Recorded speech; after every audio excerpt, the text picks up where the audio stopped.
Today we study about rRNA.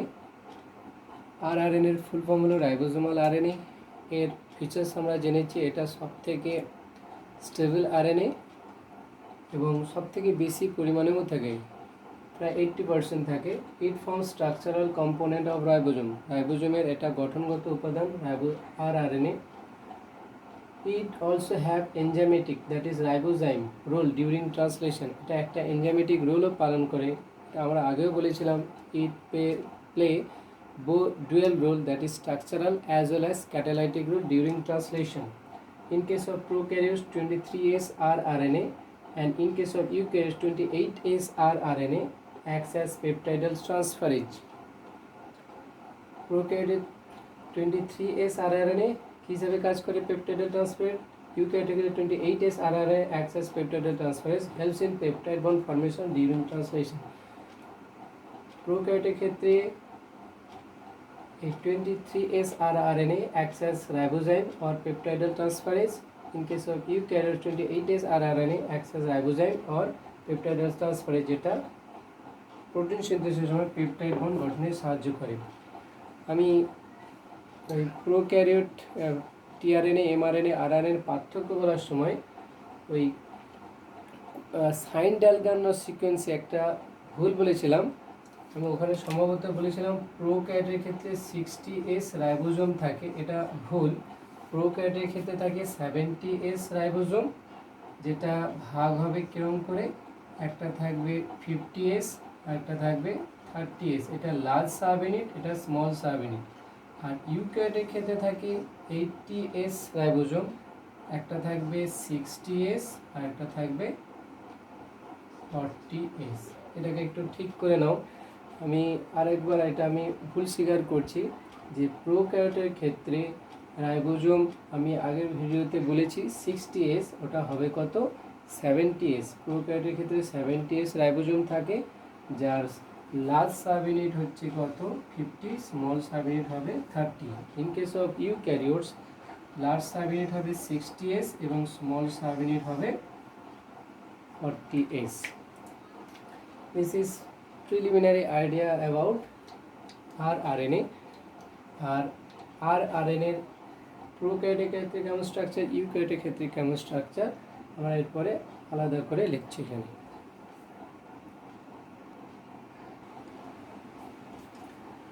Now this is information about ribosome.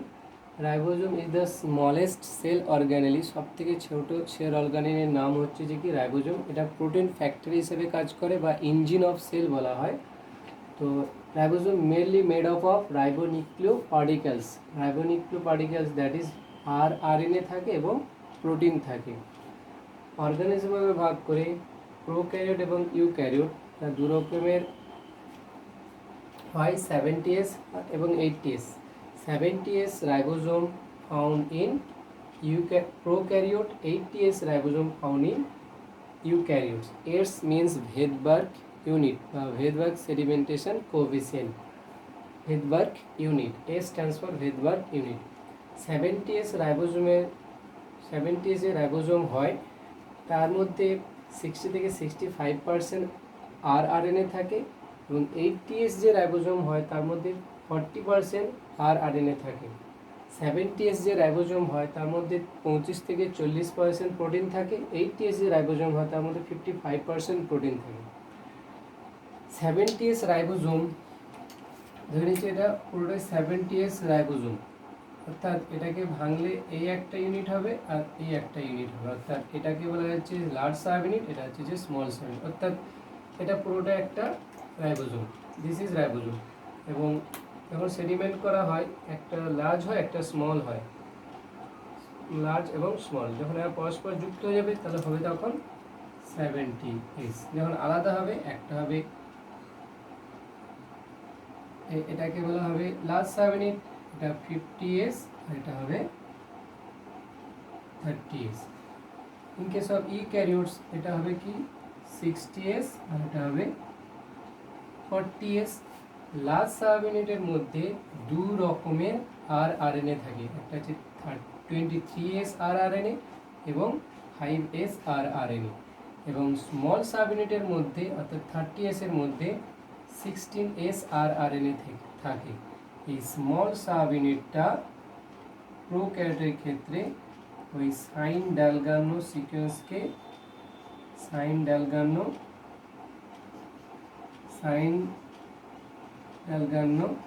সিকোয়েন্সকে recognise করতে পারে। এখানে লিখে নাও, in case of prokaryotic translation রাইবোজোমের স্মল সাব ইউনিট এই সাইন ডালগানো সিকোয়েন্সকে রিকগনাইজ করতে পারে। 16s rRNA which is present in a small subunit of prokaryotic ribosome, small subunit। এবার যদি আমরা ইউক্যারিওটিক রাইবোজোম দেখি, সেখানে 80s কে ভাঙলে একটা হবে এই 60s আর একটা হবে 40s, 60-40। 60s এর মধ্যে 28s rRNA থাকে, 5.8s rRNA থাকে এবং 5s rRNA থাকে। এটা 60s এর মধ্যে। লাস্ট স্মল সাব ইউনিটের মধ্যে থাকে কি 80s rRNA, 18s rRNA, এটা স্মল সাব ইউনিট। তো এই সাব ইউনিটটা এটা ইউক্যারিওটিক ট্রান্সলেশনের সময় কোন সিকোয়েন্সকে রিকগনাইজ করতে পারে? কোজাক সিকোয়েন্স, যেটা প্রেজেন্ট ইন এমআরএনএ। তাহলে প্রোক্যারিওটিক ট্রান্সলেশনের সময় সাইন ডালগানোকে সিকোয়েন্সকে রিকগনাইজ করতে পারে কি স্মল সাব ইউনিটের মধ্যে থাকা 16s rRNA, এবং ইউক্যারিওটিক ট্রান্সলেশনের সময় এই কোজাক সিকোয়েন্স যেটা প্রেজেন্ট থাকে কোথায়? এমআরএনএতে, এটাকে রিকগনাইজ করতে পারে large sub unit small sub ইউনিটের 18s rRNA। Ribosome also acts as catalyst in case of, এটা একটু আগে দেখেছিলাম যে 23s rRNA in prokaryotic ribosome acts as a ribozyme and helps in peptide bond formation during translation। তাহলে এই লাইনটা লেখো, in case of prokaryotes 23s rRNA acts as a ribozyme that helps in peptide bond formation, and in case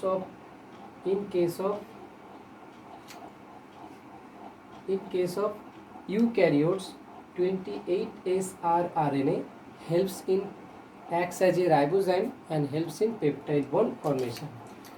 prokaryotic ক্ষেত্রে 23s rRNA peptide bond গঠনে সাহায্য করে, আর eukaryotic ক্ষেত্রে 28s rRNA acts as a ribozyme or helps in peptide bond formation। আরেকটা সহজ যে mRNA এর ফিতের উপরে অনেকগুলো রাইবোজোমকে একত্রে বলা হয় পলিজোম বা পলিরাইবোজোম। ট্রান্সলেশনের সময় এমআরএনএ এর ফিতের উপরে, অর্থাৎ এটা হচ্ছে এমআরএনএ, তার উপরে আবদ্ধ হয় কি রাইবোজোম, একে বলা হয় পলিজোম বা পলিরাইবোজোম। আর একটা জিনিস আমাদের এখানে জানতে হবে যে রাইবোজোমের দুটো সাব ইউনিট, সে প্রোক্যারিওটিক হোক বা ইউক্যারিওটিক হোক, এই দুটো সাব ইউনিট কোন আয়নের উপস্থিতিতে পরস্পরের সাথে অ্যাটাচ হয়? ম্যাগনেসিয়াম 2+ আয়ন, ম্যাগনেসিয়াম আয়নের উপস্থিতিতে রাইবোজোমের দুটো সাব ইউনিট পরস্পরের সাথে অ্যাটাচড হয়। নেক্সট ওয়ান ইজ রাইবোজোম, এটা prokaryotic ribosome. Last subunit is 50s, small subunit is 30s। Last সাবইউনিটের মধ্যে এরকম তিনটি সাইট থাকে E, P, A. E stands for exit site, P stands for peptidyl site, A stands for amino acid site. Exit সাইটের কাজ হচ্ছে যে টিআরএনএগুলো যে অ্যামাইনো অ্যাসিডগুলো বয়ে আনে, ওই টিআরএনএগুলো ওই এক্সিট সাইড দিয়ে বেরিয়ে যায়। অ্যামাইনো অ্যাসিড দেওয়ার পরে এক্সিট সাইড দিয়ে, অর্থাৎ এমটি টিআরএনএ খালি এমআরএনএ আর passed away from this side, E side.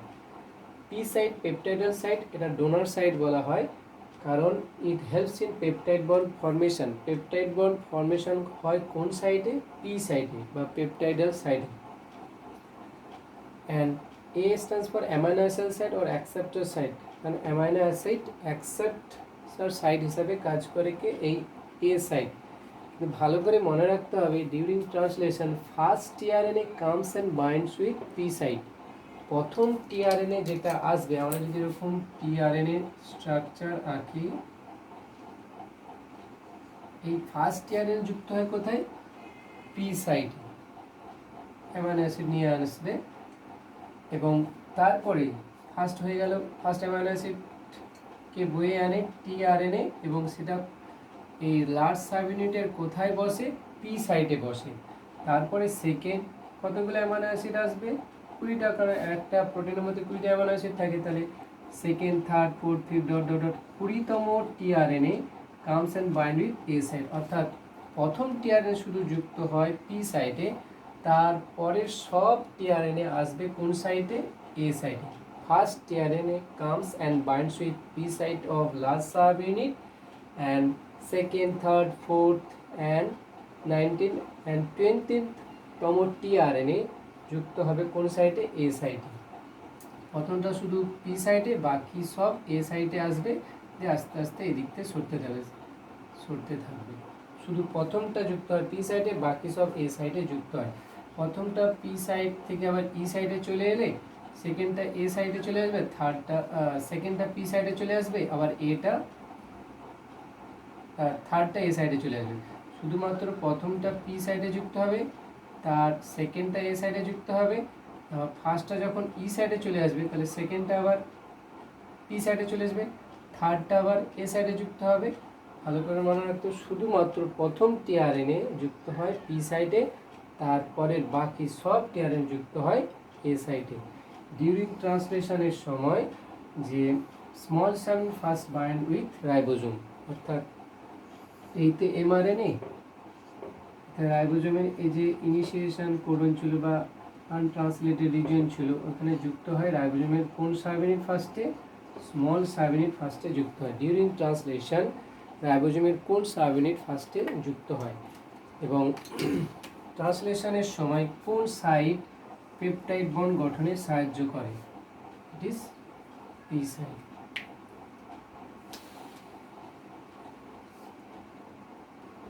আমরা যদি শুধুমাত্র একটু সংক্ষেপে প্রোটিন সিনথেসিস কীভাবে হয় একটু ছবি এমনি দেখিয়ে দিচ্ছি, পরে আমরা আবার ডিটেলসের স্টেপে আসবো। তাহলে এখানে ছিল ইউটিআর, এটাকে রিকগনাইজ করতে পারে কি? রাইবোজোমের ফার্স্টে স্মল সাব ইউনিট, তারপরে থাকে এইউজি স্টার্ট কোডন, এই জায়গাটা মুভ করে চলে যায়, অর্থাৎ রাইবোজোমের স্মল সাব ইউনিট, তারপরে টিআরএনএ এরকম অ্যামাইনো অ্যাসিডকে নিয়ে আসে, তারপরে এটা রাইবোজোমের লার্জ সাব ইউনিট বসে। এটা ই সাইড, এটা পি সাইড, আর এটা এ সাইড। বলেছি ফার্স্ট টিআরএনএ যুক্ত হয় অ্যাটাচ ইন পি সাইড, তারপরে সেকেন্ড টিআরএনএ আসবে কোন সাইটে? এ সাইটে।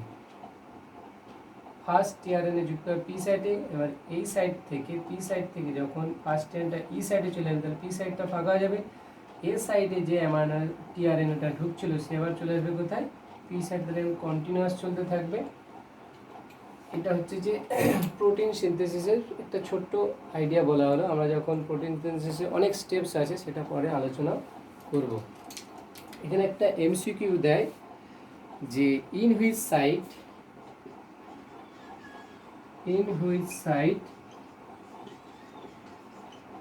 peptide bond is formed during translation. In which site? কোথায় পেপটাইড বন্ড হয়? পি সাইট এবং তারপরে আছে এ সাইট, তারপরে দেওয়া আছে অল। কোথায় পেপটাইড বন্ড গঠিত হয়? পি সাইটে। আর পি সাইটটা কোন সাব ইউনিটে থাকে? Large sub unit. এখানে আবার একটা কোশ্চেন এসে গেল যে অ্যামাইনো অ্যাসিডগুলোর মধ্যে বন্ডিংয়ে অ্যামাইনো অ্যাসিডগুলো যে একটা অ্যামাইনো অ্যাসিড একটা অ্যামাইনো অ্যাসিড, এই অ্যামাইনো অ্যাসিডগুলোতে পেপটাইড বন্ড গঠনে সাহায্য করে কোন subunit? Large subunit. কারণ লার্জ সাব ইউনিটের মধ্যে পি সাইট আছে। In which site peptide bond is form during translation? Answer is P site বা peptidyl site or donor site. This is all about mRNA. This is all about rRNA. Translation করার সময় all RNA আর required, সেই জন্য আমাদেরকে ভালো করে মনে রাখতে হবে টিআরএনএ, এমআরএনএ এবং rRNA structure. This is all about the RNA.